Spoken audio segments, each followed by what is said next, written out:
Far-reaching measures are being considered by the federal government towards controlling and containing all criminal activities undermining national security and stability. Attorney General of the Federation and Minister of Justice, Abubakar Malami, announced this while briefing journalists after a meeting of the National Security Council. He said when finalized, terrorists, bandits and other criminal gangs will be incapacitated from executing their activities. State House correspondent Adamu Sambu has the report. National Security Council meeting summoned by President Muhammadu Buhari reviewed all aspects of the nation's security situation.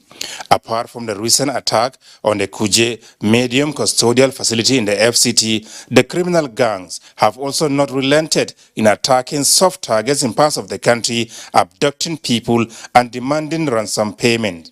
We had extensive discussions on every aspect of issues concerning security and insecurity in Nigeria. It shows the concern and the commitment of the federal government to the security of the Nigerian people. That I must emphasize. Consequently, far-reaching resolutions were developed for consideration arising from the issues critically analyzed. These include the possibility of restricting the use and distribution of motorcycles as the most logistical means being deployed by terrorists, as well as the suspension of mining activities as possible sources of terrorist financing. The major consideration and the basis for determination of productivity or otherwise is the national interest. We are Nigerians because Nigeria as a country exists. And any issue that at the end of the day will translate to threat on the national security, corporate existence of a country requires for certain sacrifices.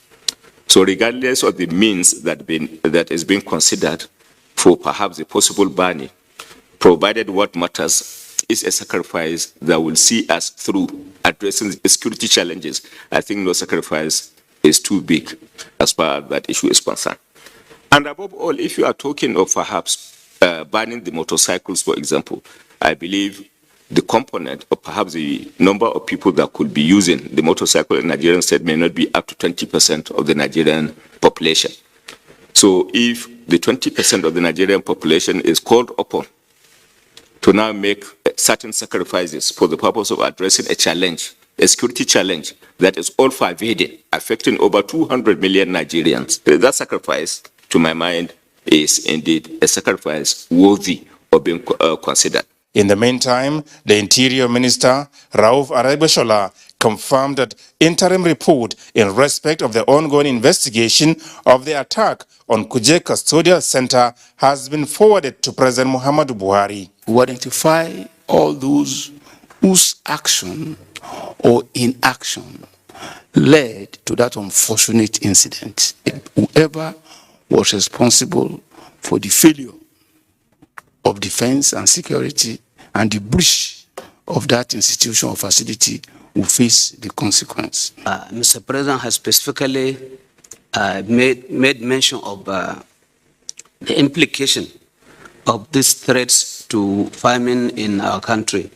And he has directed government should take all technological and administrative measures to ensure that our farmers do actually go back to their farms to ensure that we have food in this country to eat and to export.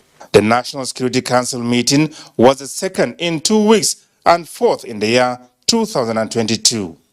From the State House, Adamu Sambu, NTA News.